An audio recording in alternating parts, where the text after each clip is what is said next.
Lucinus inveniat. Ile in quam Lucifer qui nescito casum, Christus filius tuus, qui regressus ab inferis, humano generis serenus iluxit, et tecum vivit et regnat in saecula saeculorum.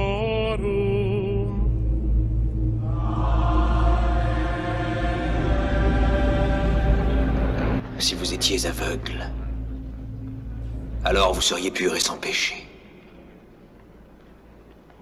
Mais tant que vous dites « nous voyons », votre péché demeure. Ils détourneront l'oreille de la vérité. De la vérité. Conducteurs aveugles!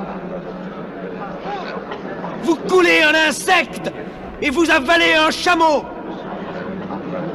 Vous vous pliez devant la lettre de la loi et vous trahissez le cœur de la loi.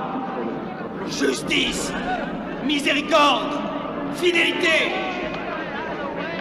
Vous ressemblez à des sépulcres blanchis qui paraissent beaux au dehors, mais qui au-dedans sont pleins d'ossements, de morts et de toutes espèces d'impuretés.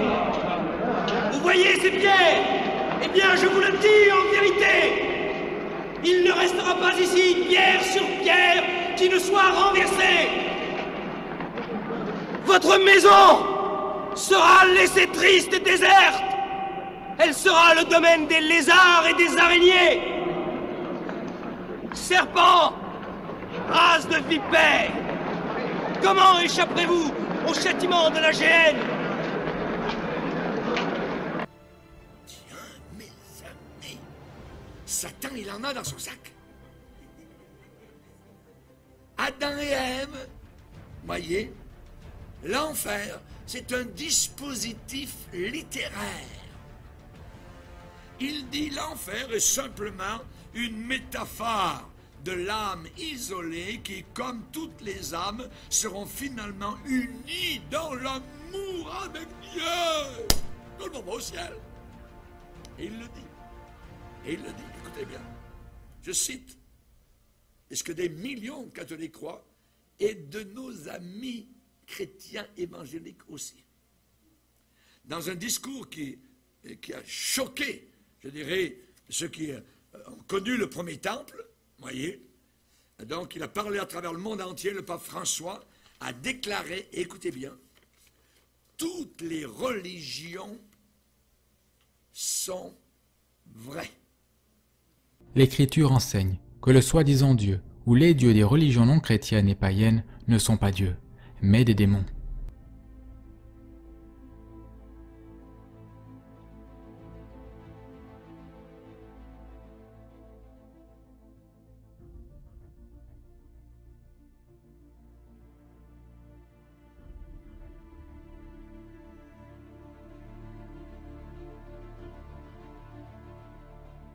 Ceux qui n'adorent pas le Dieu du christianisme n'adorent pas Dieu, mais des démons. Voilà la raison pour laquelle l'Église catholique a toujours interdit toute forme de prière commune ou culte avec les membres d'autres religions. Dans son encyclique Mortalium Animos de 1928, le pape Pie XI a déclaré que l'Église catholique a toujours interdit aux catholiques de prendre part à des assemblées non catholiques. Il a également dénoncé les conventions ou réunions dans lesquelles figurent des non-croyants ou des membres de diverses religions. Il a qualifié les actions en leur faveur comme un rejet de la vraie foi. Il y a eu des initiatives pour de tels rassemblements chez certains non-catholiques en 1928, et elles représentaient un faux œcuménisme, qui est la raison pour laquelle le pape Pie XI les condamna. Mais elles étaient principalement des réunions de discussion ou des prières conjointes entre hérétiques qui prétendaient être chrétiens. Jusqu'à ce que Jean-Paul II ne survienne, rien de tel que l'événement de prière d'assises en termes de réunion de prière en tant que tel, avec des représentants de toutes les principales religions du monde, y compris toutes sortes de païens, n'a eu lieu. Jamais auparavant dans l'histoire, à partir du moment où Dieu créa l'homme, les adeptes de tous les grands faux dieux sous le soleil n'ont été réunis en un seul lieu pour, entre guillemets, adorer. L'événement d'Assise était mondialement historique. Ce fut Jean-Paul II, un homme qui prétendait être un pape catholique, qui le fit se produire en 1986. Et lorsque vous y pensez, seul quelqu'un dans l'ère moderne, en possession des moyens modernes de communication et de transport, qui avait la renommée internationale, le charisme et l'influence de Jean-Paul II, pouvait organiser un tel jour de culte, auquel se présenteraient en un lieu, pour prier les divers faux dieux, les dirigeants de toutes les principales religions du monde. Jean-Paul II invita les adorateurs de toutes sortes de faux dieux à venir prier à Assise. Au total, il y avait plus de 150 divers chefs religieux, passant la journée ensemble, jeûnant et priant leurs soi-disant dieux. Ceux-ci comprenaient des hérétiques de diverses allégeances, des juifs et des musulmans qui rejettent la Sainte Trinité et la divinité du Christ, des bouddhistes, des adeptes du vaudou, des hindous, des zoroastriens, des jains, des sikhs, des indiens païens d'Amérique, des adeptes de la religion du baïsme et d'autres. À l'événement de Jean-Paul II se trouvaient des adorateurs de Bouddha, de serpents, d'esprits de diverses sortes et même du Grand Pouce, parmi beaucoup d'autres. En organisant cet événement mondialement historique de l'idolâtrie et du faux culte, l'antipape Jean-Paul II ne faisait pas qu'endosser et faciliter l'idolâtrie.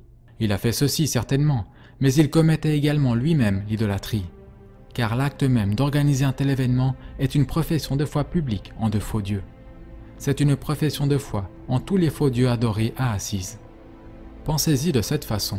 Si quelqu'un organise une journée de prière et de culte pour une cause particulière, la personne n'appelle pas des dieux païens à être inclus dans le culte à moins qu'il professe que ces dieux sont réels et peuvent répondre à la prière et à l'adoration. Par conséquent, le fait même que Jean-Paul II a organisé un événement comme Assise, qui invitait spécifiquement à l'adoration d'autres dieux, en plus de bien d'autres choses qu'il a dites et faites, était une profession de foi publique dans le pouvoir des faux dieux. Il était donc un idolâtre public. Assise a été l'événement le plus notoire de l'histoire de l'apostasie Vatican II. Et à Assise, toutes sortes de dieux ou objets de culte ont été adorés. L'Écriture enseigne que le soi-disant Dieu ou les dieux des religions non chrétiennes et païennes ne sont pas dieux, mais des démons.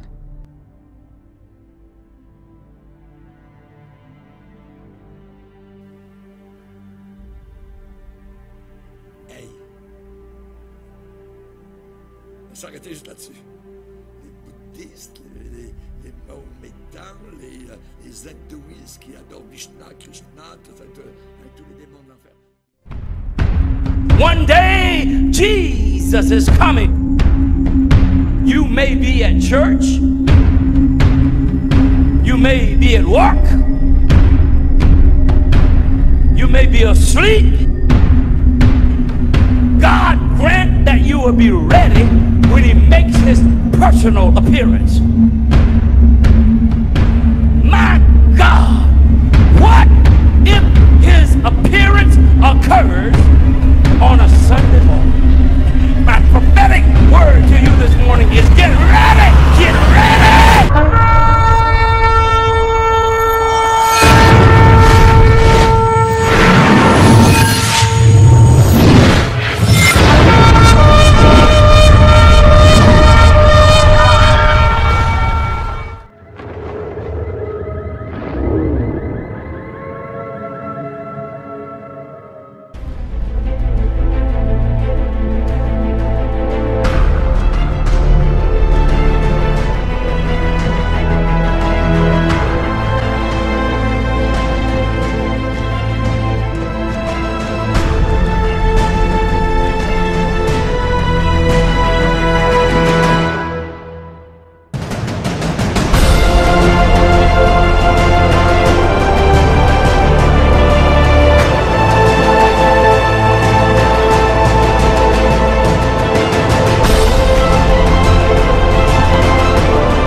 Des cieux arrive.